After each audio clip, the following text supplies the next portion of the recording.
The world around me seemed to blur, the pain from the crash fading into the background as the figure approached. Its shadowy form loomed larger, its presence consuming everything around us. I felt her hand tighten around mine, her fingers cold and trembling. "Who are you?" I managed to croak out, my voice barely above a whisper. The figure remained silent, its eyes fixed on us with an unnerving intensity. A sudden gust of wind whipped through the wreckage, sending sparks flying and causing the flames to dance wildly. In that brief moment, the figure's face became visible, twisted and distorted, its eyes empty, voids of darkness. With a gut-wrenching scream, she pulled me closer, her body shaking with fear. "We need to get out of here," she whispered urgently.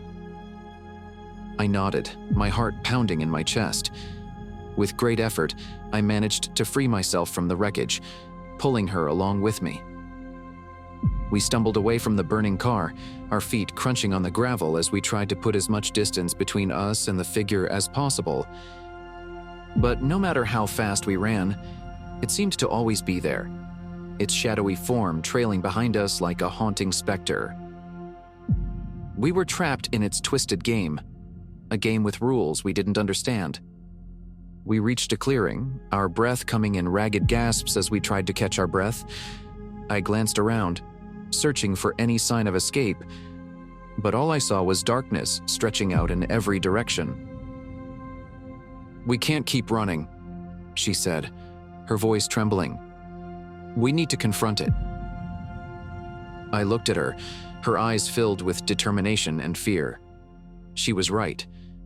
We couldn't keep running forever. Taking a deep breath, I nodded. Turning around, we faced the figure, its dark form hovering at the edge of the clearing. As it drew closer, the air grew colder, its presence casting a chilling shadow over us. "Who are you?" she demanded, her voice steady despite the fear that I knew was consuming her. The figure remained silent for a moment, its eyes locked onto hers. And then, in a voice that sent shivers down our spines, it spoke. "I am the guardian of this place," it said, its voice echoing in the darkness. "You have trespassed upon sacred ground, and now you must pay the price." Before we could react, the figure lunged forward, its form becoming a blur of motion. We tried to dodge out of the way, but it was too fast, too relentless. And then everything went black. I woke up with a start, my heart pounding in my chest. I was back in the wreckage, the flames still burning fiercely around us. But something was different. She was gone. Frantically, I searched the area, calling out her name. But there was no sign of her. All that remained was the figure, standing over us, its gaze cold and unyielding. "Where is she?" I demanded, my voice filled with desperation. The figure stared at me for a moment, its expression unreadable. And then it spoke, its voice filled with malice. "She is with us now," it said, its words sending a chill down my spine. "And soon, you will be too." As the flames grew higher, casting long shadows that danced in the darkness, I knew that I was running out of time.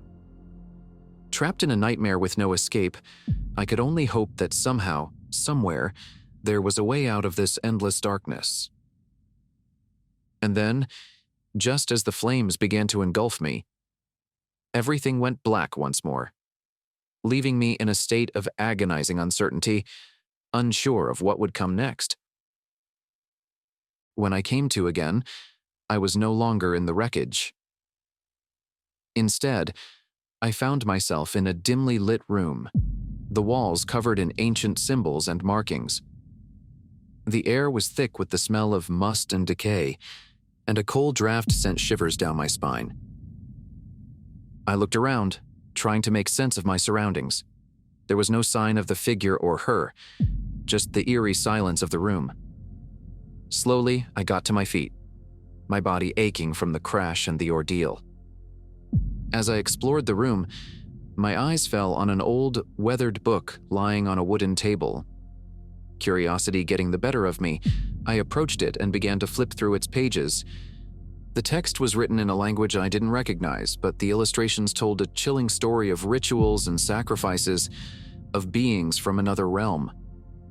Suddenly, a noise caught my attention, a soft whispering coming from somewhere within the room. I turned around, searching for the source, but saw nothing. The whispering grew louder, filling the room with a haunting melody that sent shivers down my spine.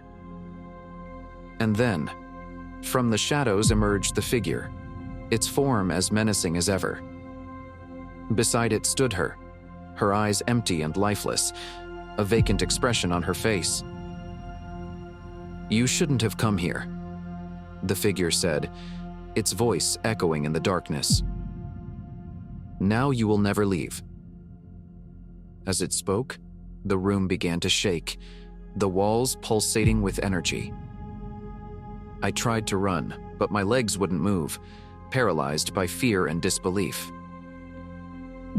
The figure approached, its gaze fixed on me with a cold intensity. And then, just as it reached out to grab me, everything went black once more. When I woke up, I was back in the clearing, the wreckage of the car still smoldering nearby. For a moment, I thought it had all been a dream. But then I saw her, standing at the edge of the clearing, her eyes filled with sorrow and regret. "I'm so sorry," she whispered, her voice filled with anguish. "I never wanted any of this to happen." Before I could respond, the figure appeared, its form looming over us like a dark cloud. It stared at her for a moment, its gaze filled with disappointment and anger. "You have failed us," it said, its voice cold and unforgiving. "Now you must pay the price." And then, with a wave of its hand, she disappeared, leaving me alone with the figure once more. "Your time will come," it said, its voice echoing in the darkness. "But for now, you will remain here, trapped in this endless nightmare, forever haunted by the choices you've made." As it spoke, the world around me began to fade, the darkness consuming everything until there was nothing left but silence. And then, just as everything seemed lost, I heard a voice, a faint whisper coming from somewhere deep within the darkness. "Find the key," it said, its words filling me with hope and determination. "Find the key, and you will find your way out."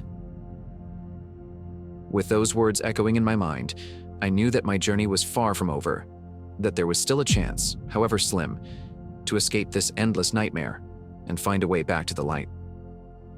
But first, I needed to find the key, to unravel the mystery that had brought me here, and to face the darkness head-on, no matter what horrors awaited me. As I ventured deeper into the darkness, the weight of my quest pressing down on me, I couldn't help but wonder what secrets lay hidden, what trials awaited me, and whether I had the strength and courage to overcome them. But one